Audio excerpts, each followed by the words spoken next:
Three, two, one. Hello. Caught me in the Hello. countdown. Good morning. Good morning, Joined Marla. by Father Howard this morning. Yeah.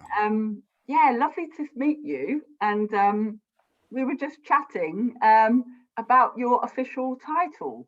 Can you explain Yep. to us what it is? Absolutely. So I'm the Reverend Canon Howard Gilbert, which means obviously I'm an ordained member of clergy for the Church of England, and I'm also a canon of Gloucester Cathedral. So I am part of the Gloucester Cathedral setup, and a canon's what you call someone, a member of clergy who helps run the cathedral.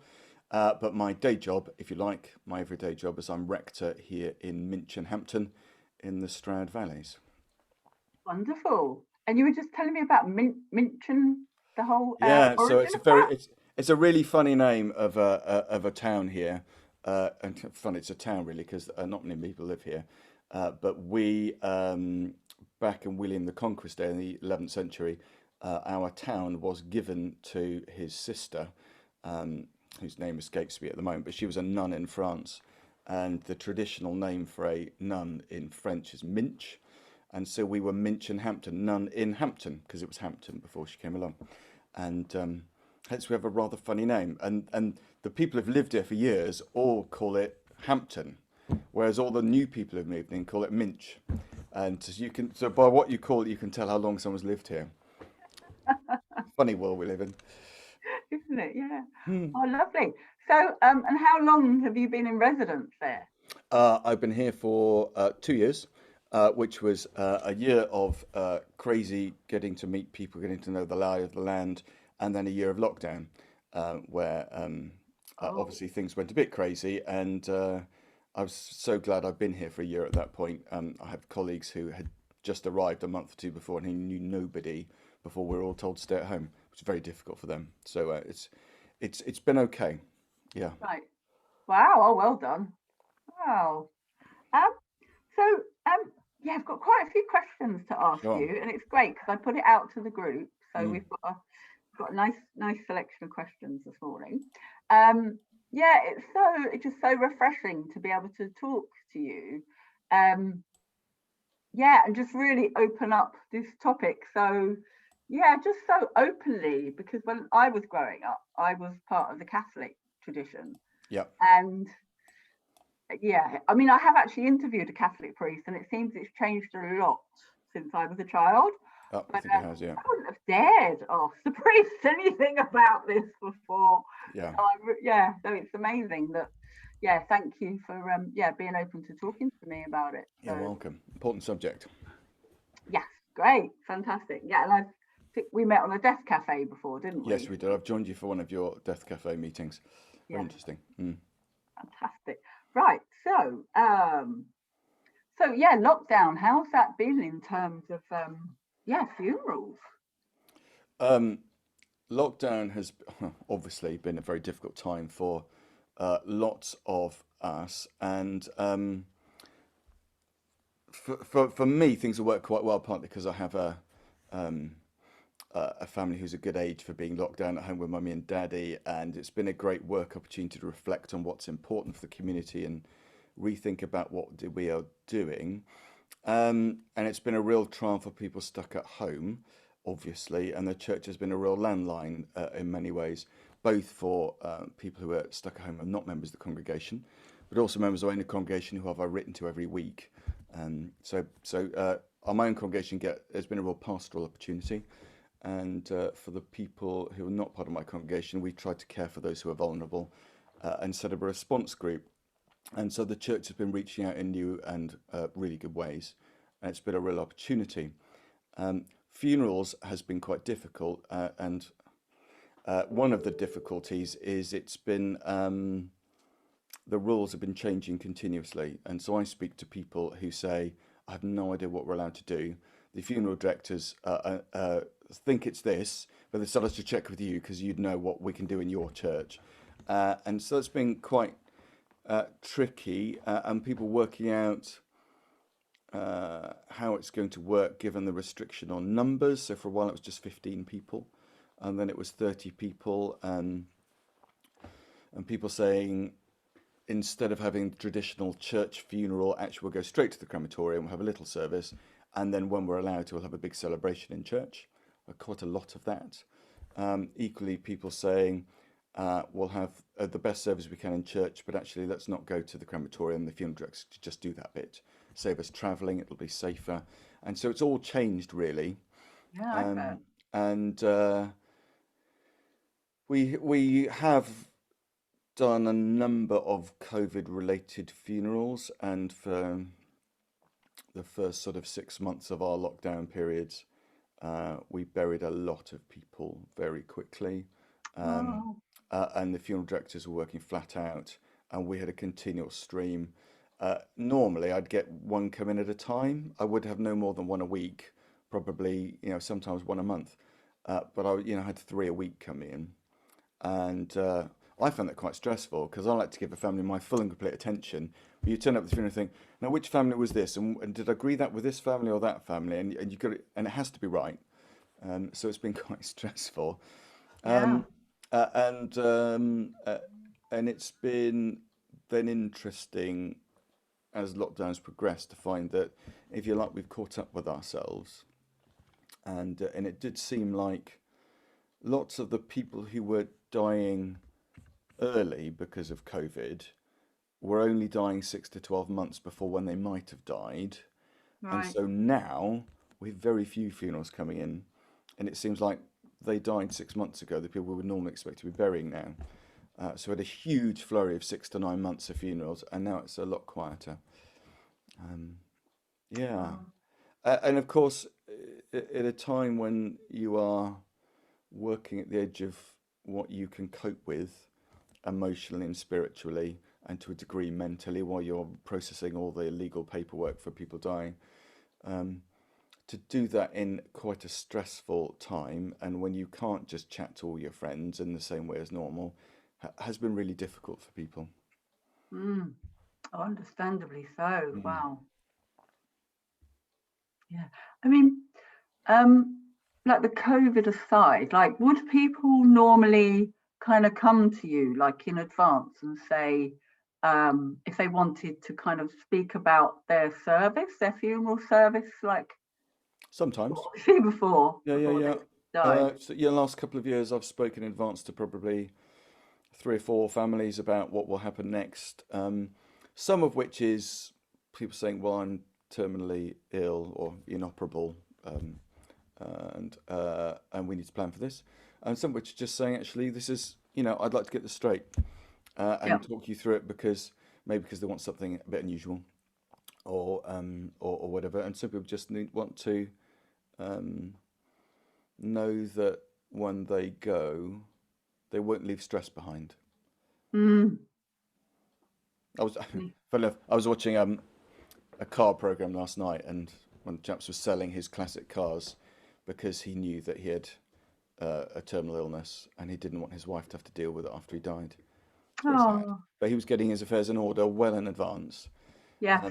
And I think that then raises for people a whole different set of questions. So typically, I think when someone dies, the family are dealing with it in shock, and without having processed what's going in advance, some people are well prepared, Mm.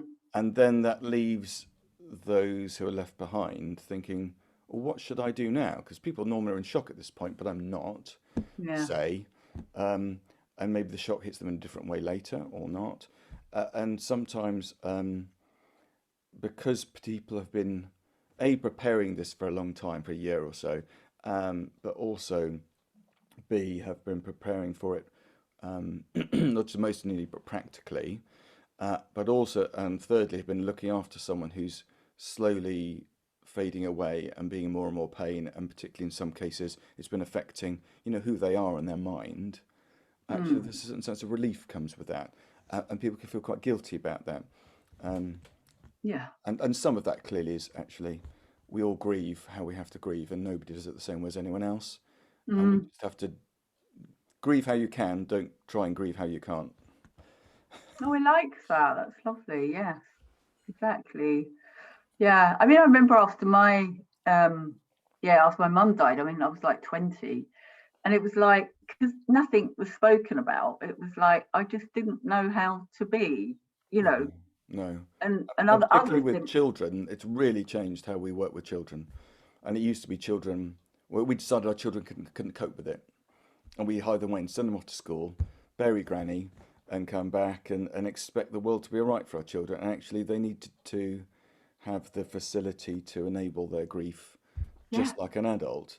And I'm particularly, it depends what age your child is, but children often, I think, are quite good at processing grief in a spiritual way, in a better way than adults can, because yeah, we get stuck in our brains about what we should and shouldn't be doing, and what we should and shouldn't be achieving, and what have you. And particularly chaps often are desperate to keep moving and keep doing. And I'm going to go work, uh, uh, and, uh, and you know, our children just don't have those hang-ups.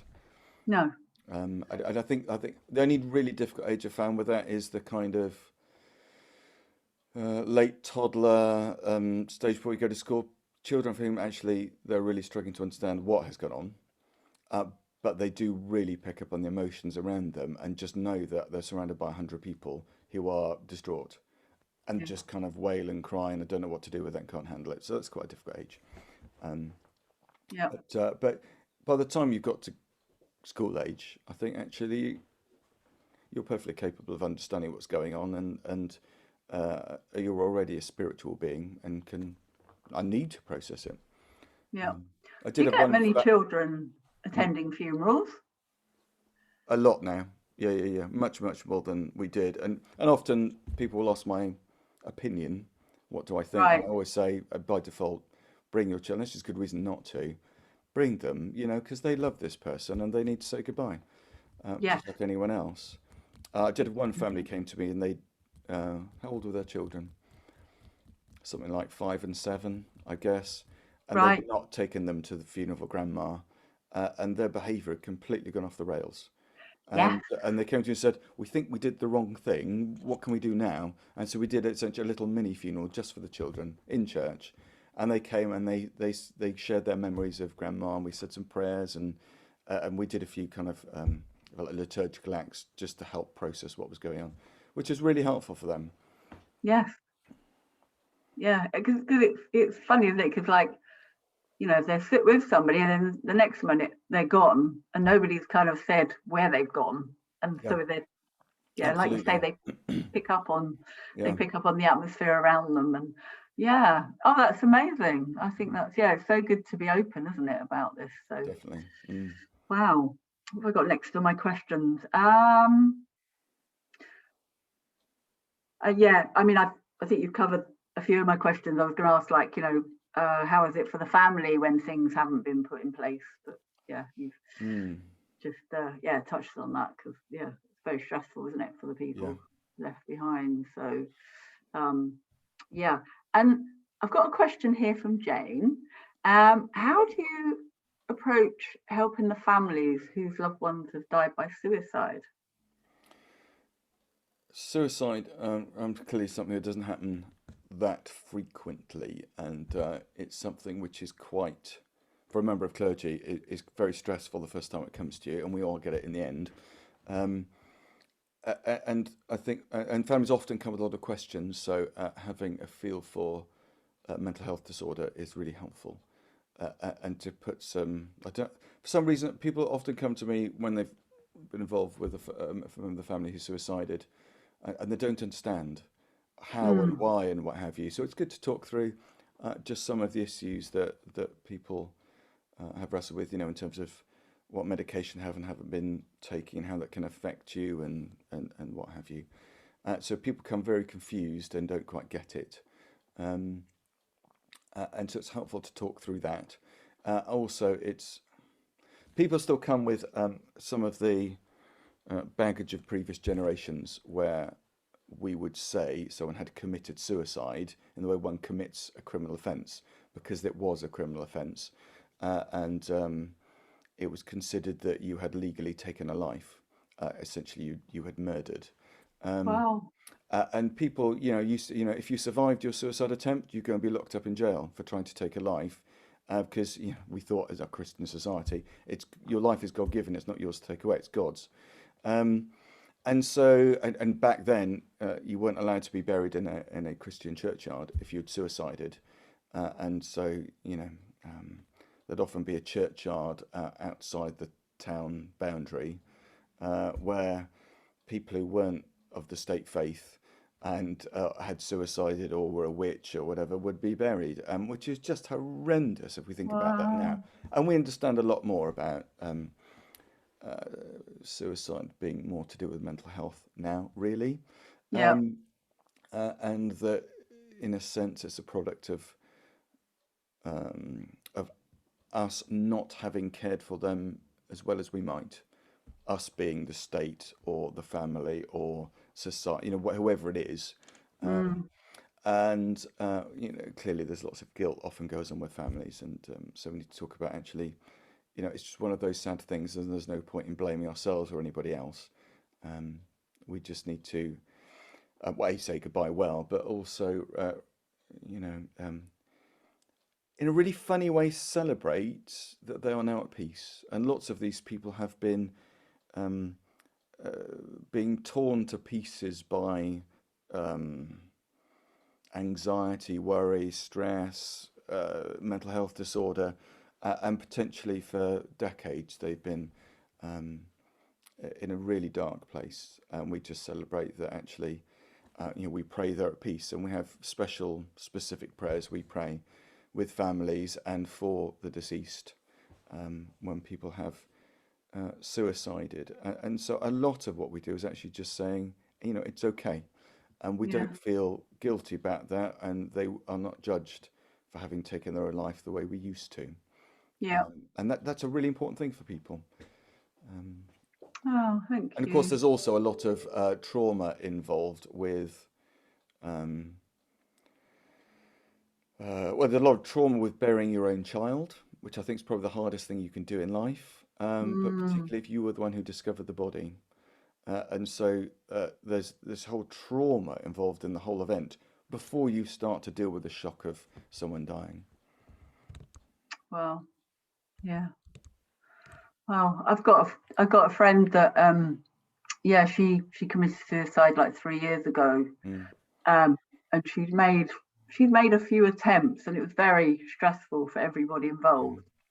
And the family, like when she did eventually kind of succeed, um, then the family kind of said it was a relief yeah, that obviously she wasn't suffering anymore, yeah. and And for those them, mixed emotions are very difficult to hold. yeah, because it was always like they were always on like kind of tender hooks, not knowing, you know, Yeah. when that phone would ring, or yeah.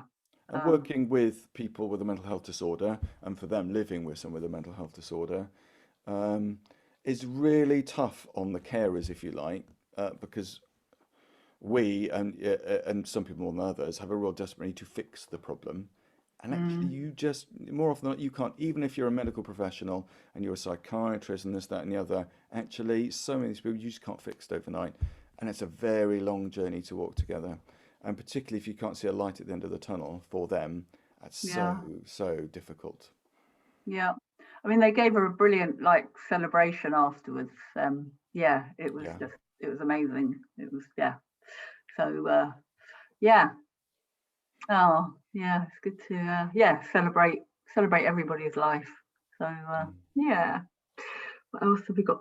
So I've got a question here from Nikki, and she says, "How would you like your funeral celebration to be?" Which it is something clearly I have reflected on, and one of the things I kind of, in a very gentle, quiet way, is suggest to people is that you prepare for your funeral in life, and I think actually is a really healthy thing to do. Not just the specifics of my favourite hymns are, which makes it easier for the people left behind to plan the funeral.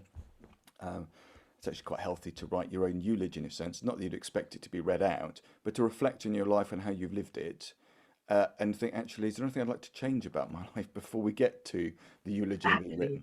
written? So I mean, I do reflect on that kind of thing, and I'd always thought to myself um, that because I have faith that there is something good comes next, um, that we don't need to make a big deal out of this. and that actually I'm just part of generation after generation after generation, and that when I have passed to what comes next, I no longer need my body, and it should just melt away, and I shouldn't have, um, if you like, 2 square meters of land that will be forever mine. When actually, there are more and more people in the world, it's time for the next generation to have that, the land and what have you. And so, very much always kind of thought about, and my wife similarly, um, that we would just have our ashes scattered somewhere beautiful, go to a ski resort, scatter the ashes, and then Right. in future go on a ski holiday there and remember me, lovely, but don't feel like you should, and we should all get on with our lives. And that's kind of that's the approach that I would like to take myself. Yeah. But one thing I have reflected on and changed slightly is, if you like, who my funeral will be for. And it's Yeah. not just, in fact, it's not really for me at all, because actually I won't be around to enjoy it or not. And so, in a sense, it doesn't really matter for me what my funeral is like. It needs to be what the people who have left need it to be. And so, when I'm organising funerals with people, um, yes, it's important to think about what the deceased wishes were.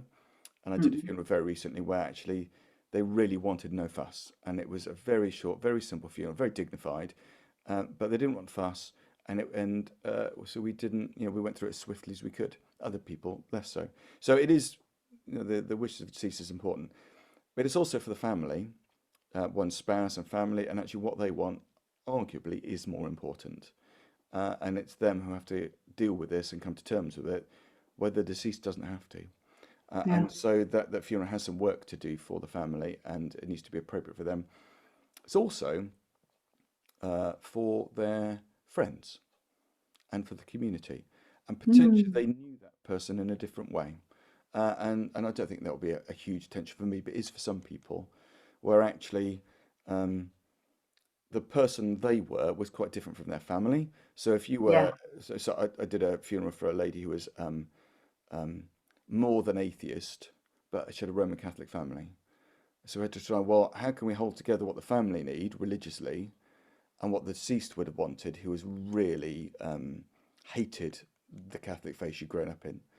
Um, and then also, actually, another funeral, the person they had been with their spouse and family was quite different from the person they'd been with their mates at the pub.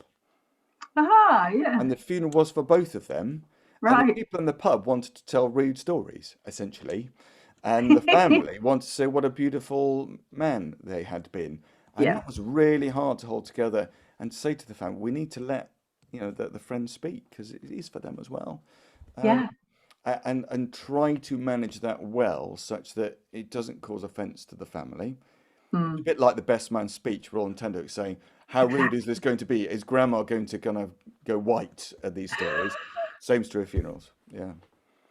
What was the Yeah. question? Oh yeah, yeah. So what I'd have for my funeral? So I love music. I love singing. I'd love some beautiful music, beautiful hymns, um, and because, if you like, my theology of funerals, I want Mm. there to be sadness and mourning at the beginning, and it should be a vehicle for that, and enabling mourning, and that grieving process to really start when the shock has passed. But also, I want it to be a celebration. I want people to joy and have fun. I'm not a big one on misery and sadness, and it's a good, and I think really important to finish on a slightly higher note. So actually, we Yeah. celebrate all that was. We celebrate what we believe is coming, and um, and actually, we need to look to the future in a positive way, because life goes on. Amazing. Everyone left. Brilliant. Thank you. Wow. That's great. Wow. Um, yeah, that kind of ties in with the next question, was like Mm. from Nikki, was like, how would you like to see our relating with and the response to death and dying? Um, Hmm. I think you, It's a really difficult question. Um, and to a degree, I can't answer it because it depends so much on individuals and where they are at. mm, And everyone's approach to death is different, really. And we have so moved on from the days when actually what we believed about death and dying was what the vicar said or what the priest said. And typically people, I think, wouldn't engage with it. They just know what the church line was, and this is what you say. And if you did think something different, you wouldn't say it because you'd be in trouble. Um, And so so with all these huge, the big issues, these big questions of life and death, that actually um, we enable people to do their own thinking, what I would say theology, do their own theology, and Mm. say, well, actually, it's okay to disagree with the vicar. It's okay to have a slightly different opinion from the church. Um, I think it's some people seem quite good at managing grief and the process of grief, and other people not so good. And as our society has become less religious and we have been kinder, and appropriately so, because actually, I had one lady ask me, literally, I just buried her husband. Is he Mm. now reunited with the dog who died last year in heaven? Oh, And now I can tell you what the Bible says, I can tell you what the church state is, and I can tell you what I kind of believe, and not, yeah. which aren't all necessarily the same thing. But I tell you what, she didn't want to hear any of those things, and actually it didn't matter. At that No. point, what mattered was, in a sense, she was comforted. Um, and I think there are some huge questions that it's helpful for people to have addressed, I think, um, uh, whether you're in church or not. And lots of people, in church or not, have this kind of idea that everybody goes somewhere nice afterwards, no matter how good or bad they've been, no matter whether religious or not, or whatever. And I have to say, I don't think the evidence supports that as a position. And I think lots of people do go somewhere good afterwards, and our near death experiences typically are very good. But they're not all, and some people have really horrendous near death experiences where, in events, they're knocking on the door of hell and they come back and they change their lives around big time. Whoa. So the evidence does suggest that actually um, the context of death should inform the way we live our lives. Um, Exactly. and those kinds of things it's good to discuss and talk about. And there is a kind of easy assumption that lots of people make that actually, if I've not done anything awful in my life, I go to heaven. And there's lots of assumptions in church that as long as I say I'm a Christian, no matter how bad I am, I go to heaven. Yeah. And I think actually those two statements may be right, they may be wrong, but actually I think we need to be thinking about them in advance. Mm. But I think there's something slightly odd going on at the moment in our society in the way we deal with death, in that actually um, we don't have a traditional way to respond to death the way we did. And in a sense, that's good. So we find the way that's appropriate for us. But actually, in a sense, it's not good because actually people often need to give an outpouring of grief and don't know how to do it. And Yeah. so you find when I moved to Cirencester, my previous job, there's a really, really tragic incident happened just before I arrived where a young man had died in the town centre.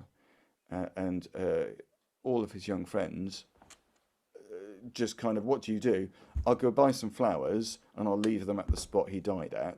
And so there was a mountain of flowers in plastic packaging slowly dying, um, which is something. And you see where the cars crashed, often there's a big pile of flowers. And actually, it's there are much healthier ways of approaching this that we used to do and we've lost. Mm. Um, and it is really helpful for people to actually talk it through, to light a candle, to say, whatever it is. Yeah. And I do find that often people quite struggle with how they respond in grief when they haven't got any kind of a traditional structure to rest on. Um, and there's in a sense, if you don't believe in something uh, particular and specific, you haven't thought it through in advance, what do you do? There's nowhere to go, and you think, help. Um, Yeah.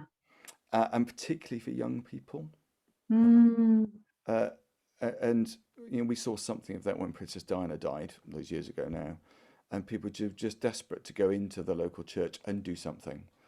And with recently Prince Philip dying, there's a need to go into church and light a candle, sign a book, but actually you can't do that because of COVID. So what do we do instead, and what have you? So I think that asks more questions than we have answers for. Yeah. Thank you. Do you know, I'm reminded when you said about, like the near-death experiences, it reminds me of the Scrooge story. Yeah. So he's taken to all the different parts of his kind of life and how it would be, and then he just has a total turnaround. Yeah, absolutely. And I think death is such an amazing, I just think it's a perfect opportunity to just really reflect, like say, reflect on our lives and go, how do I want to live? How do I want to, live my life? And just, in the same way that if you get a terminal prognosis, these days you drop your bucket list, what am I going to do before I die? Actually, we should be doing that without a terminal prognosis. Actually, what's important in life? What do I want to do? Actually, well, let's do it now, because you never know how long you've got left. No, but that's it. We're kind of in a kind of death denial culture, aren't we? So we think we've got all the time in the world and it's not going to happen to me. And it's not till something kind of happens, like to someone we know, like literally 2 days ago, my friend that I was telling you about who committed suicide, I saw on Facebook that now her brother's died. I don't know how, but and he was younger than me, and it was just like that. Oh my goodness! It's like you think you got all the time in the world, and we haven't. And life is really, really precious. So and I think by looking at death kind of in the face, it's like it really makes me appreciate like my life and everybody in it, and just immense gratitude. So so thank you so much. It's been brilliant, really. It's been really enlightening today. Thank you so much, Howard. Good. And have a lovely day, and I'll see you hopefully again at another Death Cafe. Absolutely. Good Okay, to talk. thank you. Bye. Bye.